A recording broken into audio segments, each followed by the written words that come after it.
yes, riddle me this and riddle me that. It is time to go a little old school today. We're going to take it back to some Q&A. We're going to hit with the hip-hop and R&B Q&A today. Y'all have sent me questions. I'm going to send y'all wisdom. I've seen some of y'all feeds. You definitely need the wisdom. So you came to the right place. So hit me with the questions. I'm going to hit you with the answers. We're going to get some of this stuff straight in the world of R&B and hip-hop today. Come see your boy.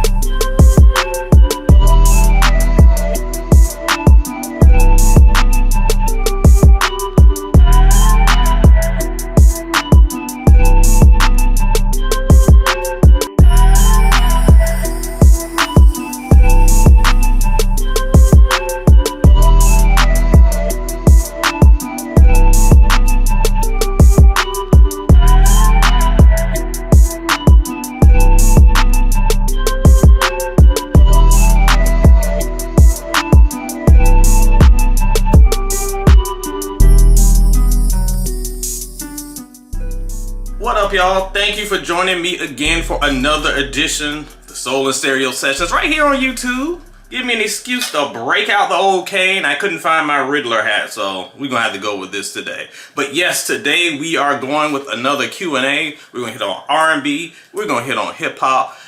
The premise is simple. I asked my feeds on Twitter, Facebook, Instagram, the Soul and Stereo Cypher on Facebook. Make sure you join us there. And I was just like, what y'all want your boy to talk about? And y'all hit me with some questions and some very interesting topics we're going to get to today. So without further ado, first, don't forget while you're here to make sure you hit like, make sure you hit subscribe, and make sure when this video is done that you share it with folks who would appreciate it. This is our opportunity to spread the word, and look, the more engagement we get, the more the knowledge flows. We got to get truth out in the world because there's too much silliness out here. Help spread that love and show your boy some love with a click, with a like, and a subscribe, because it don't cost you nothing, but it means a lot to me. So let's get to the good stuff. R&B and hip hop Q&A. Let me break out the old Thundercat phone and see what y'all got. All right, first up, and it looks like we are wasting no time. Is it time to cancel Brian McKnight and Diddy's music like we did R. Kelly? I get some variation of this question all the time, and my answer is not gonna change. Let's be honest. R. Kelly's music is not canceled. Anybody can still go listen to his music anytime he wants to. To me, that doesn't mean it's canceled. It's just a little bit more, hey, you shouldn't be playing that, but I don't think it's canceled. And that gets to a bigger conversation. I think that when we talk about canceling people's music, we miss the actual point of what needs to be happening. But before I get to that, let me talk about why canceling music is not effective. Because what's the line? Where do you draw the line? Okay, I'm going to stop listening to Diddy. Are you going to stop listening to Diddy the rapper? Okay, but what about all the stuff he produced? What about all the artists on his label? Because if you say I'm going to stop supporting him because it's putting money in his pocket, he's getting money from those Faith albums. He's getting money from those Biggie albums. He's still getting money. So are you going to just cut off 24 artists who may be innocent in everything that's going on because of this? And if that's your choice, cool. But I think it's very faulty to fault other people who don't decide to do that. Instead of wasting all that energy screaming at strangers about why you should be listening and why you should not be listening to something, where you need to put that energy is that nasty cousin that you got, that you know is out here doing things with young girls, that you know are out here abusing their significant others, and y'all turn a blind eye to it and be like, oh, you just know how it is. Oh, just don't leave the kids around him. Don't do that. No, you know not leave them babies around him. That is a bigger problem in our community when we turn a blind eye to what's going on in our own households to scream at people we don't know about what artists they listen to. When it comes to canceling or removing music from your playlist, what you should do is make it a case-by-case thing. My wife does not listen to certain artists because those artists trigger things in her. I totally understand that, and I respect that. But if I happen to have something on, she's not going to punch me in the face.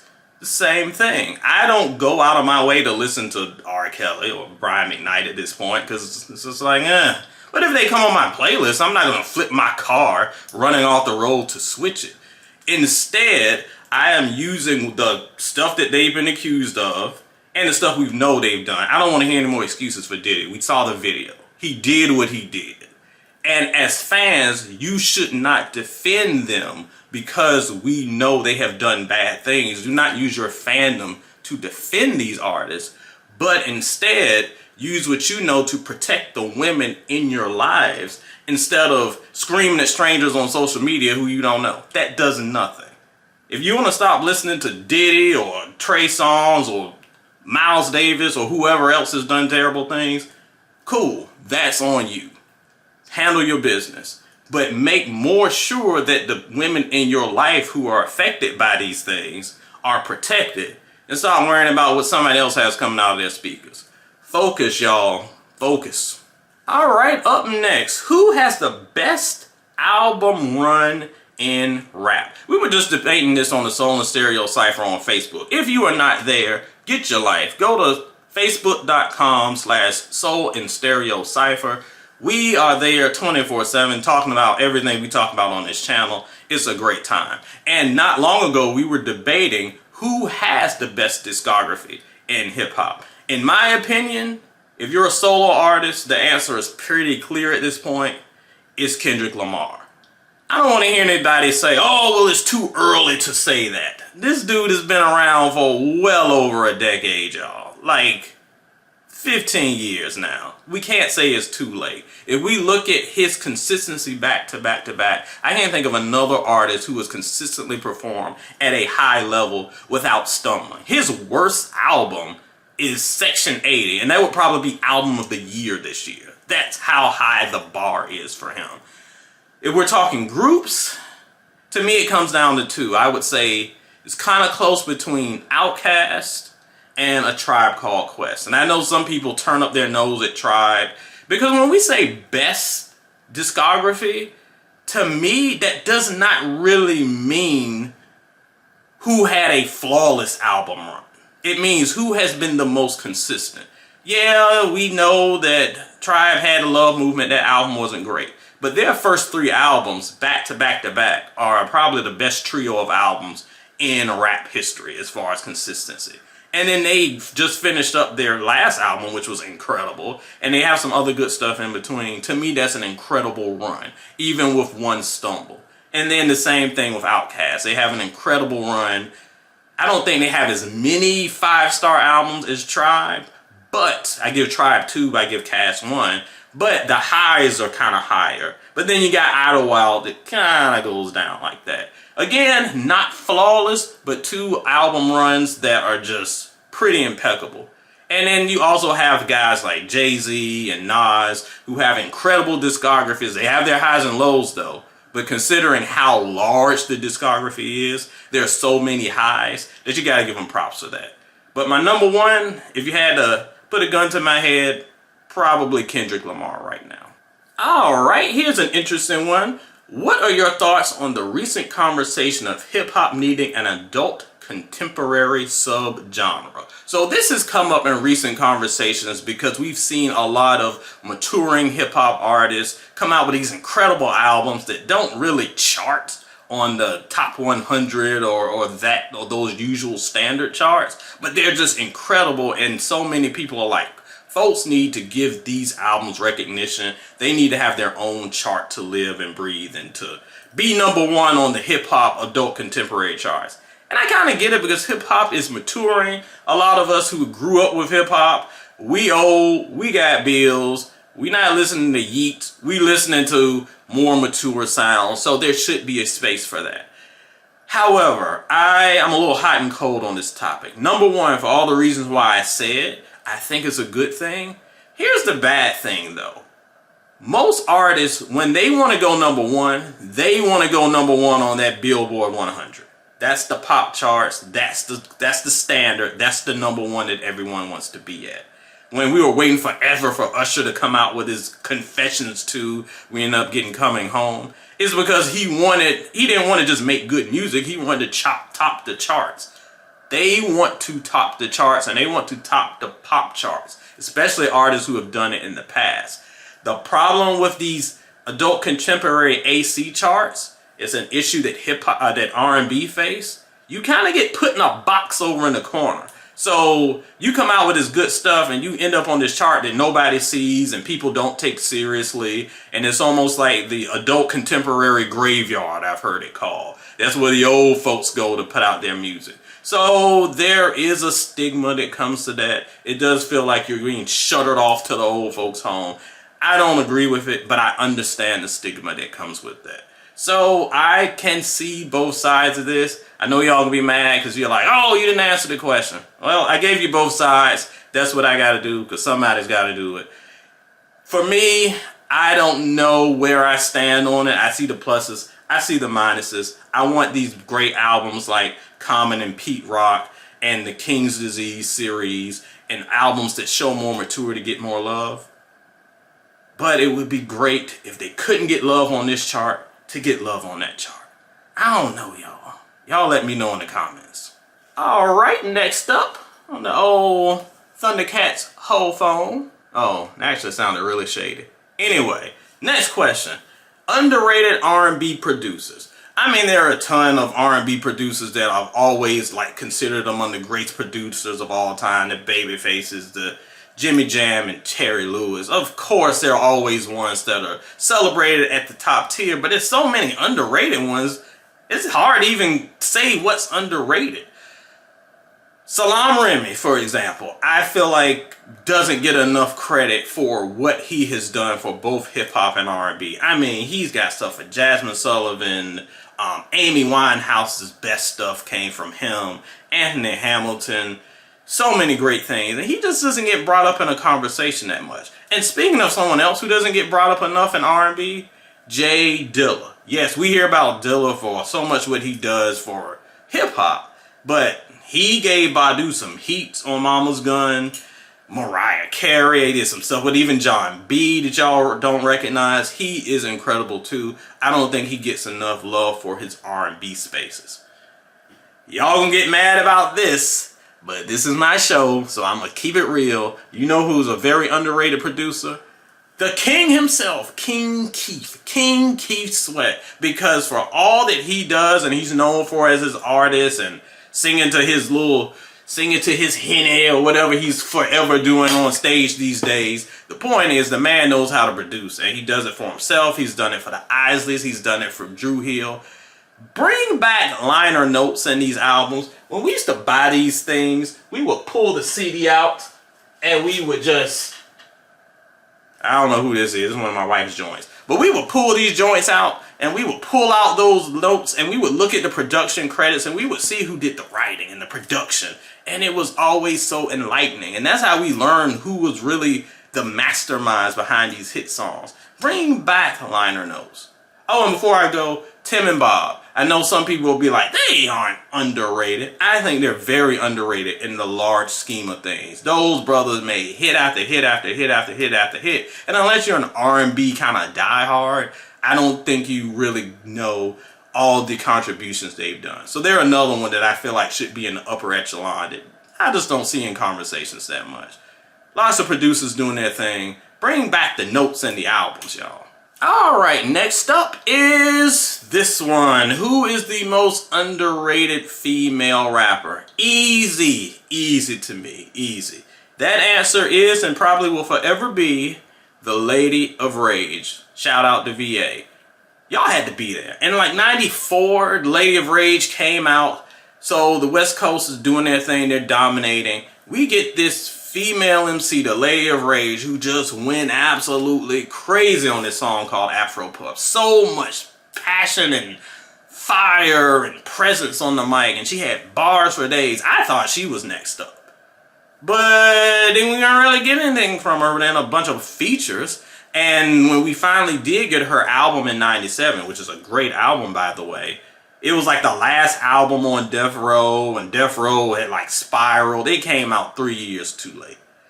And that was the only real album we got from her. She's been doing acting. She's actually going to be Miss Cleo in like a Lifetime movie, I heard. Call me now. She looks just like her too. It's kind of crazy. But besides that, we don't really hear much from her. She was on the Dog Pound's most recent album. But there was so much potential and promise there. I know she's done projects over the years. She's done the acting. But to me, she just never got the respect and admiration and ability to grow that she should have as an artist. A lot of artists could fall in that reign. You know, Rod Digger's another one who's kind of similar. But to me, the Lady of Rage is incredible. The world lost out. They lost out. It's not too late. Rage, come on, give us some more heat. Clearly, you still got it. I heard that Dog Pound song. She's still a beast. All right, next up. Following Eminem's new album, which hip-hop artists genuinely still deserve interest in their new albums deep into their careers? Let me speak a little bit on our veterans. I think the reason that why we see artists like Common and Nas still performing at a high level, and y'all gonna get mad, but that's what I do, make y'all mad. The reason why we see these veterans still performing at a high level is because their talent is based on their skill. It's not based on their swag or their persona. Look, in 2030, if Future comes back and makes a comeback 10 years from now or whatever, yeah, it ain't gonna pop because he's gonna sound so dated. Future has been doing the same thing since 2010 or whenever he came out. He's been doing the same thing on every song. And if you're doing the same thing, when times eventually change, you're gonna sound like a fossil. But these older artists who are actually in tune with the culture and have skills and can play with their flow and adapt to new beats, those are the ones that excel. And I think that the artists who are able to capitalize on that, like an Eminem, and I know that a lot of people debate Eminem for certain reasons, I won't get into that, but I think one reason he has kind of been able to stay above water and some other artists is because they can adapt their flow. They're talented enough to bring something new conceptually and vocally, lyrically to the game. And to that end, I think Redman would be great. You've seen him on some of these freestyles lately. If you watch IG, he'll pop up and he'll do a freestyle. And he sounds incredible. He still has the bars. You put him on some modern production, I know he can kind of tailor his flow to fit that. And I think that he would absolutely be one. Another one is Cameron.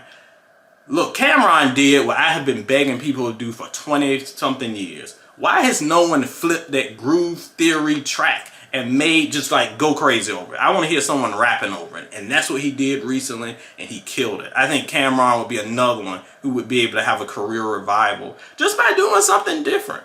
And those are the ones that I really lean on. If you're a veteran who has skills, you will always have skills. When you watch the BET Awards and you see artists like Queen Latifah and these veterans come out and just like commandeer the stage, it's because they have actual talent. They aren't coasting off of current fame. It's talent, and the talent will always keep them above board. All right, next up, let's see what y'all got. I'm saddened by the lack of girl groups. What groups do you think could have hit the levels of SWV or TLC in the 2000s to today? I'm with you. I miss girl groups. I love them. They just having a lot of ladies harmonizing together, and it's so great. And it's something absolutely missing from the game today. Y'all don't know what you're missing. To me, the biggest missed opportunity in recent memory is King. 2016, they dropped We Are King. This album, go and listen to it, y'all. It's so great. It was like this close to getting 5 stars from me. It's so good. But they imploded, and I don't know where they stand right now, so I hate that they've fallen through. They could have really, in my opinion, really been the revival of the girl group phenomenon. And if I have to go back a little bit, you know, one group that I always thought had a whole lot of potential. Y'all might not remember them, but I love them. This was circa early 2000s. ISIS. I thought they were the second coming of Destiny's Child. Because remember, in this era, Beyonce was starting to go solo. Destiny's Child hadn't officially broken up yet, but we knew the writing was on the wall. And they were about to head out. They gave us one more album like a year later, and then they were kaput. But this was an opportunity, I thought, for a new group to come through. They had the sound, they had the presence, they had the attitude. They really felt like they reflected that era. And again, it just didn't happen. It also bugged me that Jadakiss consistently mispronounces their name on that remix he did. It's Isis. It's not Icy. He said Icy like 5 times. Nobody was like, hey dude, it's wrong. It's Isis. Whatever. I miss Isis. I miss King. I miss girl groups. Bring them back. Alright, next up. Why are music lists so bad?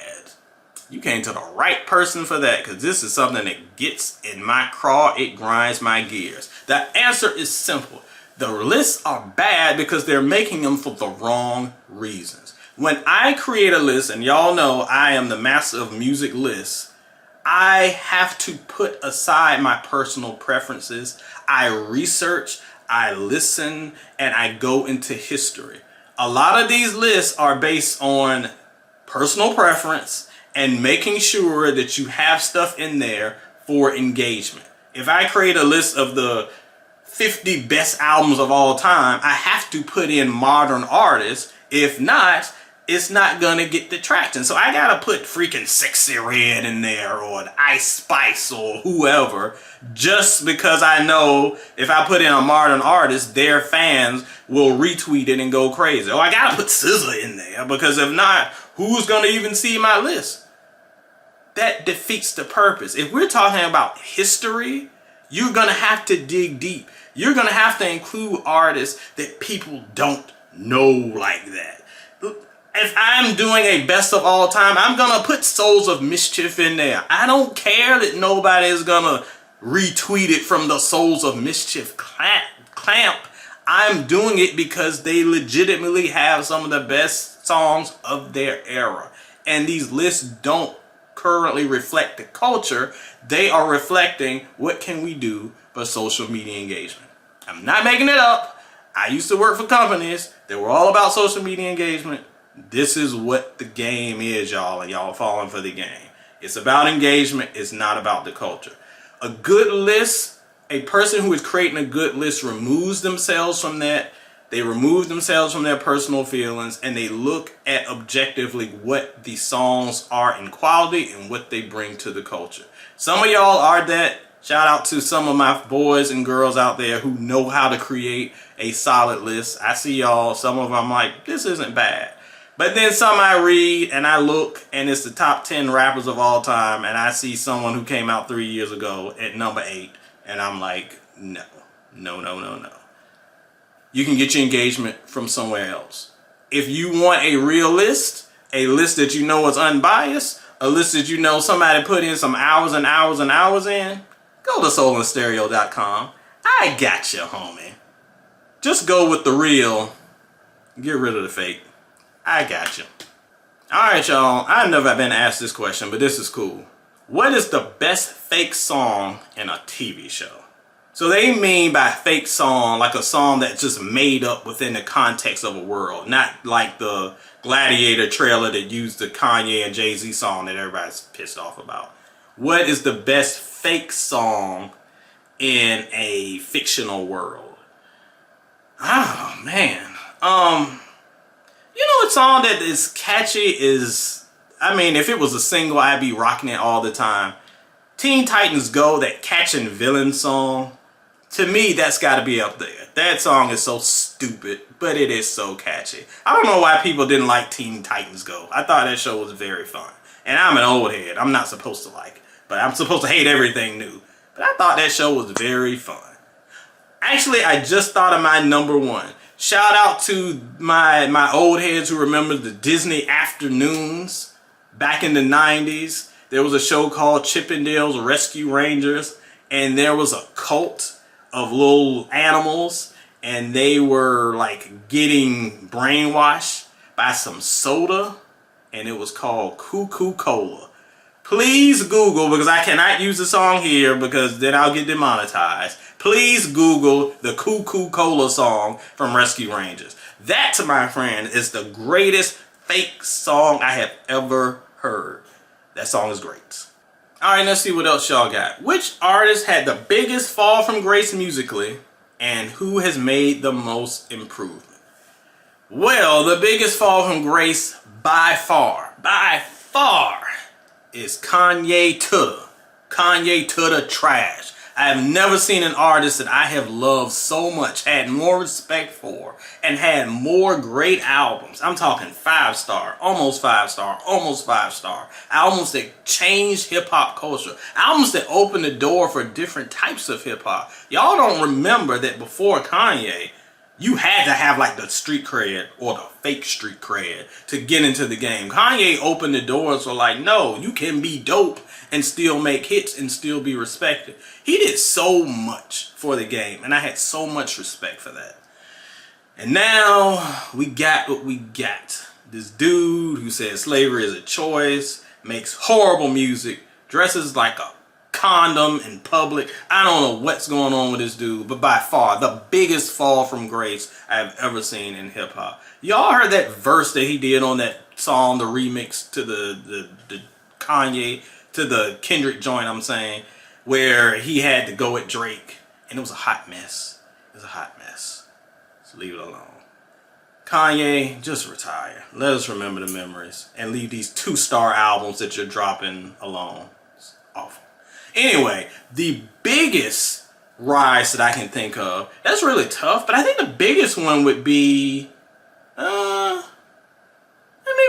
let's say, the Fugees. The Fugees, their first album was the pinnacle of okay. It was just aight. But they went from that to like a 5-star classic. And that jump is so drastic that it's crazy. And then they broke off and did, of course, Lauren dropped another 5-star classic on her own. Wyclef was dropping incredible albums. They went from mid to like masterpiece in like a year. And that's always been very impressive to me. So shout out to the Fugees for doing it. Y'all love giving Lauren smoke. Y'all love giving Wyclef smoke. Pras, he kind of deserved it in some ways. But the thing is, those artists went from this to fulfilling their potential. You gotta give them props from that. Which R&B veteran is best equipped to make a comeback today? I think that one would be A-Marie. I'm gonna say A-Marie, and here's why. Because you have to remember, when it comes to comebacks, you have to have someone, the fans have to want it. They have to remember you in a great light, and they have to want you to return. The thing about A-Marie is that people remember her for One Thing and Why Don't We Fall in Love. They forget that she had more recent albums. It's been a few years now, but they came out and they were not great. But they were so under the radar that most people completely missed them. So people, when they think of A-Marie, they think of the great times and the good times. And the music that she creates, that feel-good, high-energy music, that's the energy that I feel like people really want right now. They want to feel good. The world is depressing. They want to leave their cares behind. She could slide easily into that role. So if she wanted to make this big comeback and do her A-Marie thing, go find Rich Harrison or whoever else you want to jump up on and see if you can recreate that magic. I think that the fans will welcome her back with open arms. They're not thinking about those mixtapes that came out not long ago. They just want the hits, and I think she could deliver. So A-Marie, come on back. I think you'll be welcome. Alright, I knew y'all were going to get me for this one day, so here we go. How is Biggie your GOAT when he only has 2 albums? Y'all really thought y'all were doing something with that one. Let me put you on game. That dude right there has 2 albums, yes. But most of you are confusing quality and quantity. Stop fusing the two. Well, over here, we are discussing quality. Those 2 albums are almost instant classics. And I don't use that word loosely. Those albums are still referenced today. And in this era of fans expecting artists to just constantly drop, constantly drop, constantly drop, constantly drop. And you have so much forgettable music. An artist who was able in the less than 5 years to drop 2 albums that have shaped hip hop for decades, generations going forward. That is classic material. Of course he's got classic songs. Of course he's got impeccable flow. Of course he's still one of the greatest storytellers of all time. Of course his delivery is unmatched. And we saw his delivery was malleable because we saw what he did on Notorious Thugs. He was really just scratching the surface of his talent when we lost him. I don't think that there has been a talent in hip hop who has measured up to him. And until we get somebody who can out-rap that man, he is going to still be the GOAT. I don't care if your fave drops 100 albums, because those 100 albums are not going to do what those 2 albums did. In time, things always change. Could somebody overtake him? Possibly. Could Kendrick do it? Actually, it's very possible. Maybe 2 years from now, I'll do another video and say, okay, Kendrick is the absolute GOAT. That is possible. But as for today, as for me and my house, the greatest of all time, I will hear no arguments. All right, let's see. What 80s action cartoon has the best theme song? Y'all are really hitting me with these action cartoon 80s love today. Every one of those joints were dope. I mean, Thundercats, that was a banger. That was a banger of the song. I always love when the song would come in the middle of the action sequences of the TV show. It always got you so hyped when the theme would hit while the good guys are slapping around the bad guys. He-Man was like that too. Banging theme. One that y'all forget about is Mask. That was a banger. Someone should freestyle over Mask. That was the one. But to me, the greatest theme of all time is G.I. Joe. And not the G.I. Joe cartoon TV show theme. I'm talking the G.I. Joe movie theme. The movie song that when the movie came out, because it came out on VHS and then they played it on TV, they would like break it up in 5 parts. So for like a week of TV, Monday through Friday, you would see the 5 parts of this movie. It had its own theme, and that, my friends, is the best cartoon theme ever. That thing made me want to wrap up in the red, white, and blue and go drop kick some mailboxes. I wanted to fight for freedom wherever there was trouble when I heard that song. That song is forever a banger. Cobra, Cobra, that thing hit. Again, someone flip that beat, mix it up. Freestyle on it. Get Cameron. Somebody kill that beat. It's a banger. I'm about to go listen to it. Alright, y'all. That was the Q&A. R&B, hip-hop. Thanks to everybody who submitted questions. And if you have questions, go on and drop them below. We can talk about them in the comments. It's all about chatting, sharing. As long as you behave, it's all good. So, I got one last question for you. How long will it take for me to get canceled after some of these? The answer is probably not long. This edition of the Soul and Stereo Sessions is a wrap. Keep asking questions. I'll keep providing the answers. Play on, players.